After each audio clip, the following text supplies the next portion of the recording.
काल निकालाच्या टायमिंगला अख्ख्या धाराशिवच्या पब्लिकनं आणि तेरच्या जनतेनं हे डोळ्यानं बघितलंय की अर्चनाताईंना निवडून येऊन जेवढा आनंद नव्हता तेवढा आनंद कुणाच्या चेहऱ्यावर होता? सक्षनाताई सलगर यांची. या उमेदवारांना खासदारकी लढवली होती, त्यांना जिल्हा परिषद साठी दारोदार फिरावं लागलं, बाजार भरतं त्या ठिकाणी बाजारात सुद्धा जावं लागलं, मतं मागावं लागले. त्यांना विश्वास नव्हता शेवट दिवसापर्यंत की आपण याचाल म्हणून, कारण प्रत्येकाच्या लक्षात घ्या, तेर मध्ये 2 राष्ट्रवादी होऊ द्या, 4 भाजप एकत्र होऊ द्या, आम्हाला त्याशी देणं घेणं नाही. सत्ता आहे, सत्तेचा माज आहे, पॉवर आहे, पण ही जास्त दिवस राहत नसते. सर्वप्रथम तेर येथील नागरिकाचं मुळेवाडी, किनी, खेड, आळणी, खामगाव, कोडगाव या गावातील सर्व ग्रामस्थांचं, मतदाराचं मनापासून आभार व्यक्त करतो, ऋण व्यक्त करतो की कमी वेळामध्ये सुद्धा मला स्वीकारलं, भरघोस मताने मला या ठिकाणी मतदान केलं, त्याबद्दल मी आपले अंतकरणापासून आभार व्यक्त करतो व पुढील काळात जो माझ्यावरतून विश्वास टाकला त्या विश्वासास पात्र राहण्याची मी कटिबद्ध असेल, प्रयत्न करेन आणि या पुढील काळात आपल्या समस्या जे काय असते ते माझ्या पक्षाच्या माध्यमातून मी सोडवण्यासाठी प्रयत्न करेन. एवढं आपण या ठिकाणी मी सांगू इच्छितो. काय वाटतं तुम्हाला, तुमचा पराभव होण्याची कारण काय असतील? पराभव होण्याचे कारण दोनच आहेत. एक, या ठिकाणी त्यांनी बंडखोर उमेदवार उभा केला, त्याने आमचे मतं खाल्ले. आणि दुसरी गोष्ट, या ठिकाणी जे पैशाचा पाऊस पडला की एक एक मताला 10-10, 15-15 हजार रुपये ह्यांनी दिले, कार्यकर्त्याला पैसे दिले. आमच्या कार्यकर्त्याच्या जवळचे कार्यकर्ते होते त्यांना लाखो रुपये दिले की पैसे मोजता येत नाहीत एवढे पैसे दिले. त्यामुळे कसं आहे, पैसा दिल्यानंतर जो मतदार आहे किंवा जो कार्यकर्ता आहे तो पैशाकडे बघून फुटला जातो. आणि या ठिकाणी त्यांनी त्याचं पूर्ण ताकदीनिशी ज्या उमेदवारानं खासदारकी लढवली होती त्यांना जिल्हा परिषद साठी दारोदार फिरावं लागलं, बाजार भरतं त्या ठिकाणी बाजारात सुद्धा जावं लागलं, मतं मागावं लागले. त्यांना विश्वास नव्हता शेवट दिवसापर्यंत की आपण याचाल म्हणून, कारण प्रत्येकाच्या मनात की मशाल ही चिन्ह होतं. लोकांनी निवडून कोण येणार ही ठरवलं होतं, मतदान कुणाला द्यायचं ही ठरवलं होतं, लोकांची मानसिकता होती. आम्ही ह्या 10 दिवसाच्या काळात एवढं मतदान कव्हर केलं, एवढं आम्हाला मतदान दिलं, ह्याच्यामध्ये आमचा विजय आहे. तुमच्या आघाडीतले कार्यकर्ते शिवसेनेचे असतील, काँग्रेसचे असतील, मतदानाच्या आधी 4-5 दिवसापूर्वी भाजपमध्ये गेले. बरोबर आहे त्याने की या ठिकाणी पैशाचा वापर केला त्याने, आणि पैशामुळे अनेक कार्यकर्ते संभ्रमात होतात, हे होतात. त्याच्यामुळं साहजिक आहे त्यांनी करणं. आणि आमची जी लढाई होती ती आमची सर्वसामान्य कार्यकर्त्यासोबत, एक सर्वसामान्य घरातील कुटुंब, एक गरीब घरचा उमेदवार आणि एक पूर्ण भारतात 3 नंबरचा उमेदवार, ह्याच्यावर लढाई होती. तुम्ही बघा, आमचे सगळे कार्यकर्ते फुटले तरी सुद्धा आमच्याकडे 4 मावळे घेऊन आम्ही लढलो. आम्हाला किती मतं पडली ह्याचा तुम्ही विचार करा, कारण आमचा पराजय असा लय मोठा मतदान झाला नाही, कमी मतदान झाला. आणि ह्यांनी वाड्या तांड्यावर प्रत्येक ठिकाणी लाखो रुपये वाटले. आज तुम्हाला जनतेतून मत मागावं लागलं, ग्राउंडवर आला तुम्ही, हात जोडायला, तुम्ही डोळ्यात पाणी आणायला लोकांसमोर की आम्हाला मतदान करा. आणि आमचा जो अजेंडा होता की आम्ही 1 रुपया न देता आम्ही विकासाच्या मुद्द्यावर लढलो. आज तुम्ही बघा, तेर मधून उस्मानाबादला मोठीची पाईपलाईन चाललेली आहे, उद्या लोकांना पाणी, शेतीचं पाणी बंद होणार आहे. शिरपूर पॅटर आहे, त्याचं आज तुम्ही 17 लाख रुपये ग्रामपंचायत कर्ज आहे, ते बघा तुम्ही. आज जनतेला कळायलं ना, आज तुम्ही दिला निवडून. आज बघा, लोकांना पाणी प्यायला मिळणार नाही, कारण 4 गाव पाणी पुरवठा योजना ह्यानेच बंद केलेली आहे, ह्यानेच लावलेला आहे. आज तळ्याचं पाणी बंद, 10, 12, 13 वर्षापासून बंद आहे, लोकांना मिळत नाही. कुणी केलंय? शनीच्या अर्चनताईनं, राणादादानच केलेला आहे, जी नुकसान केलं आहे. आज घरकुलाचा प्रश्न आहे, जागेचा प्रश्न आहे, गाळ्याचा प्रश्न, अनेक प्रश्न आहेत. लोकांनी पैसे घेऊन मतदान केलं असलं तरी सुद्धा तुम्हाला 40 वर्ष तीर जी रिटर्न केलेला आहे, इथं शाळा चांगली नाही, दवाखाने चांगले, अनेक प्रश्न आहेत. लोकांना कळणार आहे की पुढील काळात आपण पैसे घेऊन मतदान केल्यानंतर की काय आपली अवस्था होणार आहे किंवा ह्यांनी काय विकास करणार आहेत. आणि आम्हाला ज्या लोकांनी आमच्यावर विश्वास ठेवला ते लोक तर आमच्या सोबत आहेत, फिक्स आहेत. याच्या पुढील काळातही आम्ही ज्या तेरच्या सुज्ञ नागरिकांनी भ्रष्टाचाराला बाजूला ठेवून आम्हाला मतदान केलेलं आहे, आमच्यावर विश्वास दाखवला आहे, आम्ही याच्यापेक्षा ज्या जोमानं आम्ही जनतेत जाऊन गोरगरिबाची कामं करू, तेरच्या विकासावर भांडून तेरचा विकास यांच्यापेक्षा निवडून न देताही चांगला करण्याचा प्रयत्न करू. या ठिकाणी मी ह्याची ग्वाही देतो आणि या पुढील काळात जे विश्वास टाकला त्यात मी पात्र राहील. तुम्ही पहिल्यांदा पंचायत समिती निवडणूक लढवली, थोड्याशा फरकानं हार झाली, तर काय सांगाल त्याविषयी? सर्वप्रथम मी तेरगणातील जनतेचे आभार व्यक्त करतो की इतक्या मतदान भरपूर झालेलं आहे मला, त्याबद्दल त्यांचे आभार व्यक्त करतो.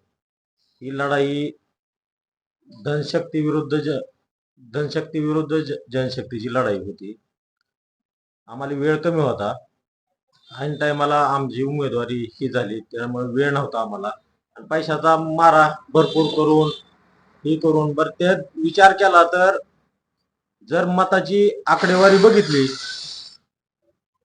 बघितली तर आमचे मतदान डिवाइड झाले.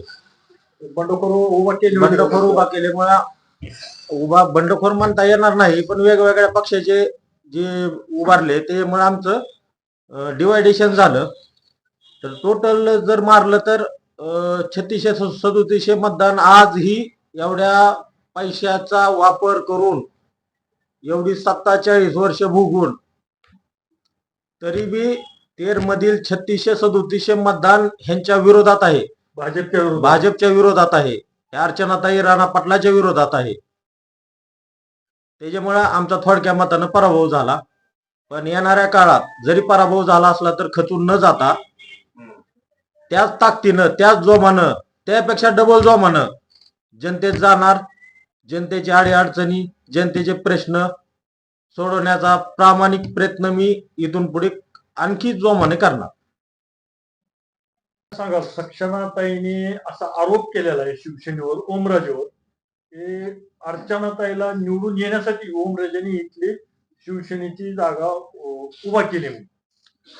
काल निकालाच्या टायमिंगला अख्ख्या धाराशिवच्या पब्लिकनं आणि तेरच्या जनतेनं हे डोळ्यानं बघितलंय की अर्चनाताईंना निवडून येऊन जेवढा आनंद नव्हता तेवढा आनंद कुणाच्या चेहऱ्यावर होता? सक्षनाताई सलगर यांची. मग याच्यावरून तुम्ही ठरवा की तुम्ही कोण कुणाला मॅनेज आहे. हे आरोप तुम्ही करताय की ओमराजेंनी भाऊजाई निवडून आणण्यासाठी हे केलं ते केलं. हा निवड बालिश वक्तव्य मी तर म्हणतो ह्या गोष्टी. तुम्हाला असं म्हणायचं की सक्षनाताईची इच्छा होती की अर्चनाताई निवडून यावं? हो, 100%. जो नेता, आता एक लक्षात घ्या, मी पूर्ण प्रक्रियेत होतो. उमेदवारी द्यायची करायची. आपले आता शिवसेनेचे उमेदवार तेरचे महादेव खटावकर हे इच्छुक नव्हते. त्यांची इच्छा प्रामाणिक काय होती की एकाच एक निवडणूक करा आणि आपण लढू सगळे मिळून. पण कार्यकर्त्याची भावना, आता नुसतं तेर म्हणून चालत नाही. 8 गाव आहेत, खेड, किनी, खामगाव, वाळणी, कौडगाव, बावी, मुळेवाडी. ह्यातल्या कार्यकर्त्यांची मीटिंग झाली. कार्यकर्त्यांनी सांगितलं की नाही मुन्ना, तुम्ही लढावं लागतंय. मग खासदार आमदार काय निर्णय घेणार होतो? कार्यकर्त्याची जी इच्छा असेल तेच निर्णय खासदार आमदार घेणार आहेत ना. त्यांनी तसा तो निर्णय घेतला किंवा ठीक आहे, नाही तर तुम्ही स्वतंत्र लढा, मैत्रीपूर्ण लढत होईल आणि आमचा मशालीचा उमेदवार राहील. यात काही शंका घ्यायचं कारणच नाही ना. कार्यकर्त्याचं मत जाणून घेऊन हा निर्णय घेतलेला आहे. पण तुम्ही कार्यकर्त्याचं मत जाणण्यात कमी पडलात. जनतेची भावना काय आहे आपल्या विरोधात? ग्रामपंचायतच्या टायमिंगला तुम्ही काय केलं? हे सगळ्या गोष्टी आहेत ना. अहो, तुम्ही एक विरोध तर करताय, पण इथं महाविकास आघाडी म्हणून सोबत राहत नाहीत. मग खरं मॅनेज कोण आहे हे तेरच्या जनतेला माहित आहे आणि त्यांनी मतदानातून दावलेलं आहे. खरा विरोधक कोण आहे? आज 5700 मतदान मुन्ना खटावकर यांना पडले. का पडलं असेल? काय त्यांच्याकडे मला सांगा तुम्ही. आज पैसा नाही, माणसं नाहीत. समजा कार्यकर्ते बोलले आम्हा पैशाचा वापर केला, तरीही या माणसानं 5700च्या वरी मतदान घेतले आणि 2300 मतांना विजय झालाय अर्चना पाटील यांचा. समोरच्या सक्षनाताईंना मतदान किती? 1200 मतदान अख्ख्या जिल्हा परिषद सर्कल मध्ये. आज तीर मध्ये बिनविरोध निवडणूक व्हायला पाहिजे, पण आज तिथं घरोघरी तुम्हाला यादी काढून तुम्हाला 1000 रुपये, ह्या घराला 2000 रुपये असे पैसे वाटावे लागले आणि तुम्हाला निवडणूक जिंकावी लागली. एवढं मान्य करा. हे धाराशिवच्या जनतेला माहितीये.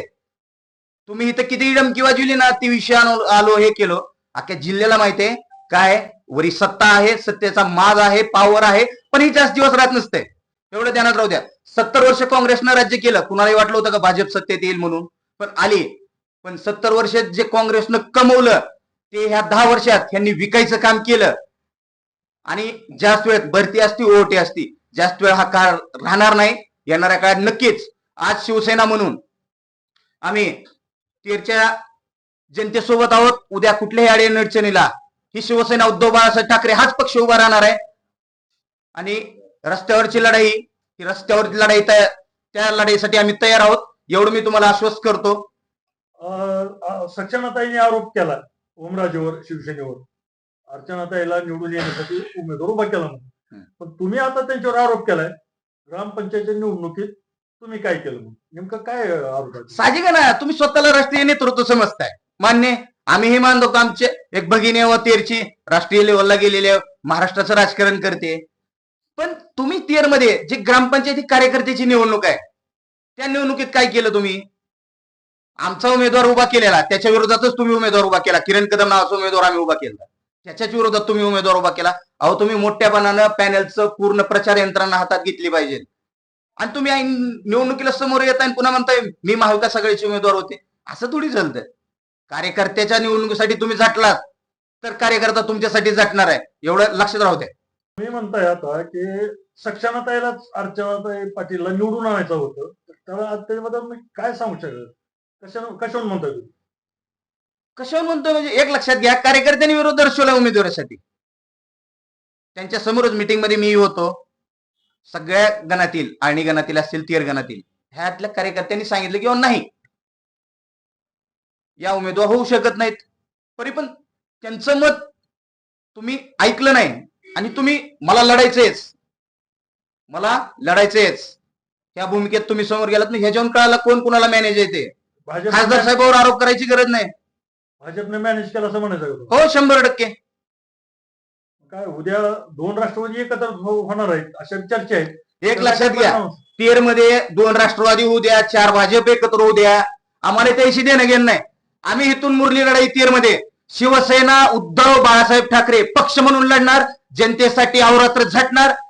यश येईल अपयश येईल त्याची पर्वा आम्ही अजिबात करणार नाहीत.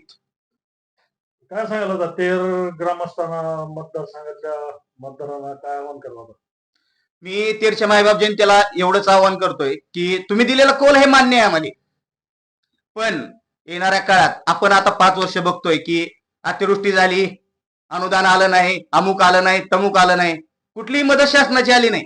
आपण 5 वर्ष भाजप विरोधात बोलतोय, पण ऐन निवडणुकीत आपण असं का करतोय याचाही जनतेने विचार करावा. आणि तुम्ही दिलेला कौल हा 100% आम्हाला मान्य आहे आणि पराभवानं खचून जाणार नाहीत. आम्ही तुमच्यासाठी उद्याही बोलणार, तुम्ही तर उद्याही रस्त्यावर आम्ही लढायला तयार आहोत.